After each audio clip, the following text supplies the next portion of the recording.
सोचिए आप HR department में काम करते हैं और बॉस कहता है मुझे उन एम्प्लॉय की लिस्ट चाहिए जिनकी सैलरी 50,000 से ज़्यादा है और एक्सपीरियंस भी 5 साल से ऊपर है।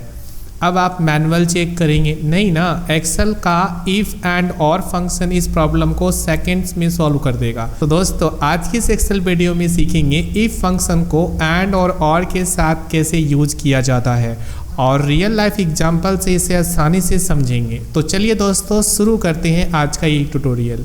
दोस्तों इफ फंक्शन कंडीशन चेक करता है और रिजल्ट देता है। एंड फंक्शन हमारा तभी ट्रू होगा जब मल्टीपल कंडीशन सही हो, यानी हमें एंड फंक्शन में मल्टीपल कंडीशन देते हैं तो सारी कंडीशन सही होंगे तो ही हमें ट्रू मिलेगा। और फंक्शन के अंदर ऐसा नहीं होता। और फंक्शन तभी हमें ट्रू देता है अगर कम से कम एक कंडीशंस सही हो, यानी कि मल्टीपल कंडीशंस हम देते हैं एंड और फंक्शन में, तो वहाँ अगर एक भी कंडीशन सही होगा तो हमें ट्रू मिल जाएगा। सो दोस्तों चलिए हम यहाँ पे और भी प्रैक्टिकल के थ्रू समझते हैं कि इफ़ एंड और का यूज कैसे किया जाता है। सो यहाँ पे हमारे पास एक टेबल है जिसमें बहुत सारे अलग अलग एम्प्लॉयज़ के रिकॉर्ड हैं और यहाँ पे इनकी सैलरी दी गई है और यहाँ हमारा एक्सपीरियंस है। अब हम यहाँ पे फॉर्मूला अप्लाई करने वाले हैं जिससे हम ये पता लगाने वाले हैं कि कौन कौन से एम्प्लॉय ऐसे हैं जो बोनस के लिए एलिजिबल है और कौन कौन से ऐसे एम्प्लॉय हैं जो बोनस के लिए नॉट एलिजिबल है।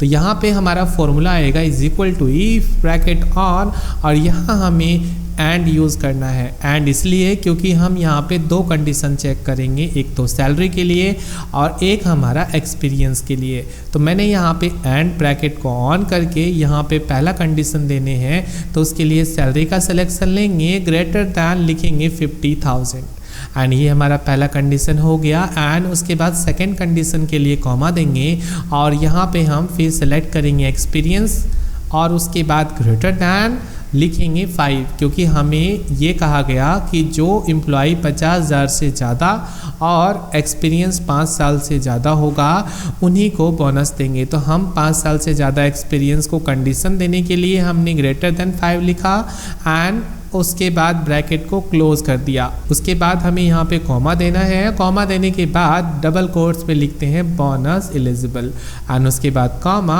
फिर लिखते हैं बोनस नॉट एलिजिबल। सो इतना करने के बाद जैसे एंटर करेंगे एक्सेल ऑटोमेटिकली बताएगा कौन कौन एलिजिबल है और कौन नहीं। सो यहाँ पे आप इसको नीचे ड्रैग कर दीजिए, जितने भी अलग अलग एम्प्लॉय हैं सभी के लिए बोनस एलिजिबिलिटीज फाइंड हो जाएगा। तो दोस्तों चलिए आगे हम देखते हैं इफ फंक्शन के साथ और फंक्शन का यूज कैसे किया जाता है। अब सोचिए बॉस कहता है अगर किसी एम्प्लॉय की सेल्स 1 लाख से ज़्यादा है या उनके 200 ऑर्डर्स पूरे हो गए हैं तो उन्हें स्टार परफॉर्मर का अवार्ड मिलेगा।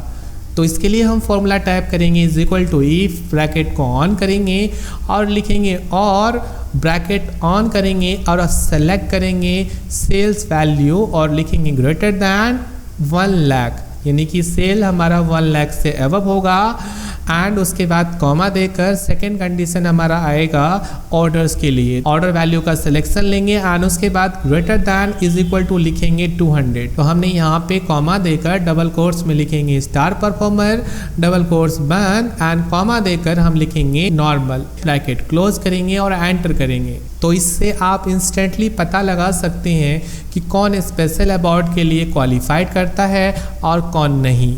तो दोस्तों अब आपने सीख लिया है कि एक्सेल में इफ़ एंड और कैसे काम करता है। सो दोस्तों आज की इस वीडियो में इतना ही। दोस्तों हमारा वीडियो पसंद आए तो प्लीज़ लाइक कर दीजिए और भी दोस्तों के साथ शेयर कर दीजिए और चैनल को सब्सक्राइब करके बेल आइकन दबा दीजिए ताकि एक्सेल के ऐसे ही लॉजिकल फंक्शंस आपको सबसे पहले मिले। धन्यवाद।